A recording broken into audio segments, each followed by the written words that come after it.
Supreme Court ruling on Rivers crisis reckless. Governance in Nigeria now embarrassing spectacle. Peter Obi are now to the news info. Former Anambra State Governor Peter Obi has voiced his frustration at the troubling state of the nation, lamenting the fixation on absurdities by the nation's leader amid widespread hardship. The Labour Party presidential candidate in the 2023 general election stated that leadership in Nigeria is rapidly descending into an embarrassing spectacle. Yes, so Obi, in a statement on his X page on Sunday, said, "Recent national discourse is awash with mundane and trivial conversations instead of discussions around the multiple challenges confronting the country." He said, "We are at a time when our nation faces the highest level of actual and multidimensional poverty, soaring infant mortality rates, millions of out-of-school children, one of the most insecure and hunger-stricken nations on earth, grappling with escalating insecurity and countless other challenges. One would expect our leaders to be focusing and sacrificing solely on providing urgent, transformative solutions to these myriads of problems, but not necessarily. Instead, the national discourse is consumed by trivialities, yes, so trivialities, whether it is allegation of sexual harassment or budget padding in the National Assembly, controversy surrounding state houses of assembly speakership, reckless court judgments threatening to destabilize or deprive the state of fundings to provide needed services to the citizens. So much trivialities."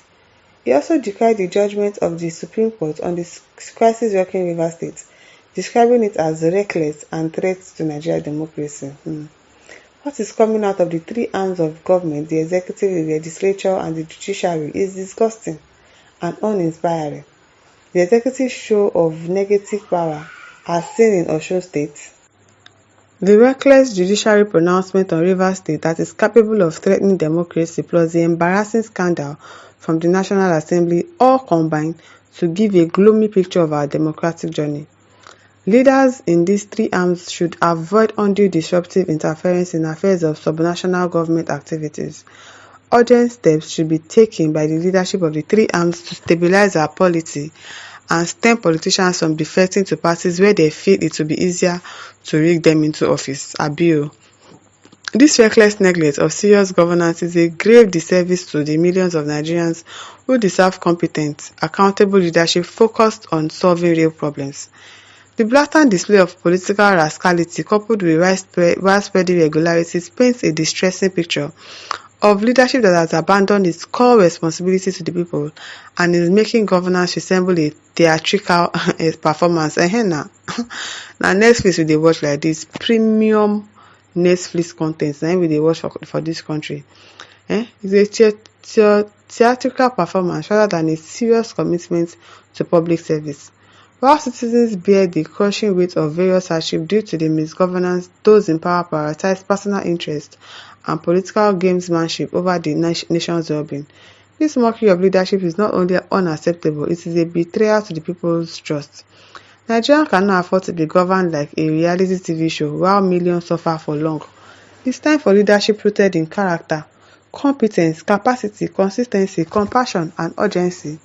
Leadership that prioritizes education, healthcare, and poverty alleviation. Yes, so we know. And we know that if you become the president, you are going to do all of that if only we can have free and fair election in this country.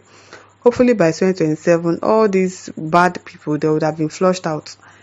Anything less threatens the nation's stability, undermines the present, and betrays the nation's future. He said, yes, so, Adbonite Fubara says, true talk by those who knows what to do with governance.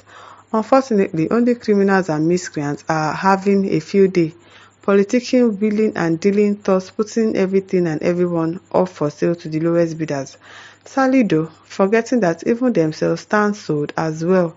This indeed are times that tries the soul of men and women, I'm telling you. Akibongasuko says, should we continue like this in Nigeria?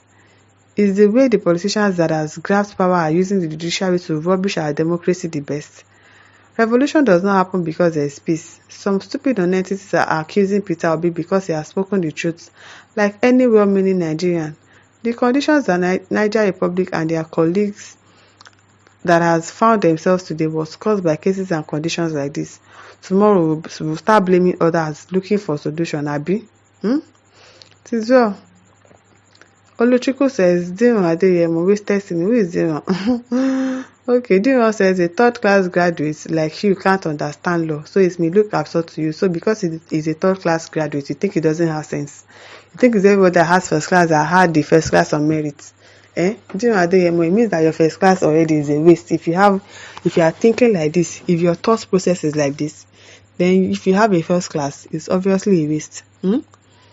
Justice Two Stones replies and says, first class graduates, you are talking senselessly.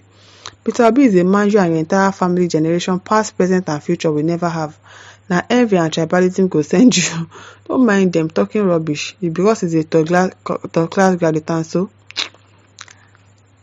Blessing Ibuchi says, now today, Mr. Peter Obi, good morning, sir.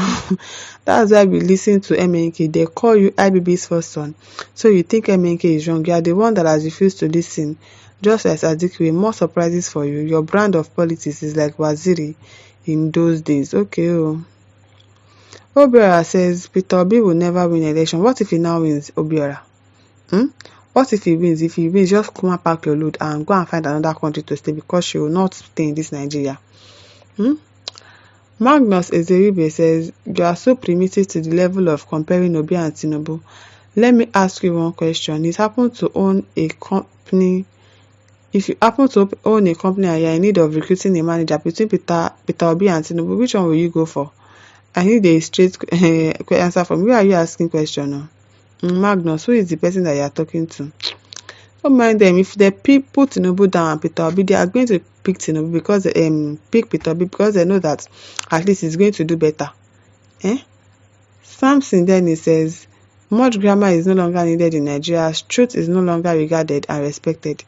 What we need is total cleansing of all the justices. Yes, so many lawyers, INEC chairmen, many evil police officers and few should be wiped out. Exactly, that's the only solution. Wiped out. Nigerian judiciary is a total scam. Shame, regret and shameful to the world. God forbid, but yes, so Billy Omoshebi says, body the pepper will be how body the pepper. People should have sense now. Siziola Fare says, just because the Supreme Court ruling favored your perceived enemy wouldn't allow to win reverse. I understand your pain. The way some people they reason, I don't understand though. Augustine Onuigbo says, judiciary has destroyed the remaining thing that is holding Nigeria together. Division is imminent. That is the Lord's doing. Biafrans rejoice. Okay, it is all. Philip Orumade says, Obi is a fake man. How is he a fake man? How is he a fake man? I beg you people should stop all this your comments. My listeners, over to you. Leave your thoughts in the comment section. Don't forget to like, to share and subscribe. Thank you for listening. See you some other time.